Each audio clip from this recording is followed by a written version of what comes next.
people. So there is this show, there is this movie called Changeling, that is on Netflix, that stars Angelina Jolie, and basically it's based on this true life crime that took place in 1928. So it's vintage crime of this one lady whose child gets kidnapped, and the kid who is returned to her is not her son, is not her child.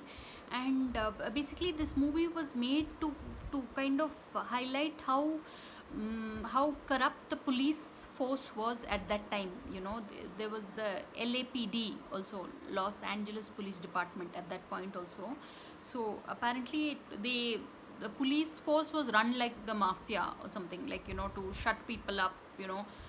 A lady whose child is missing, another random kid is given to her to make sure not much of media attention falls on her. So Angelina Jolie, really, like, you should watch this movie for her, because it's my god, she brings alive all those emotions, and she's Angelina Jolie for a reason. So really, people try and catch it. It's called Changeling, and it's on Netflix. So on that note, thanks for watching, and please subscribe.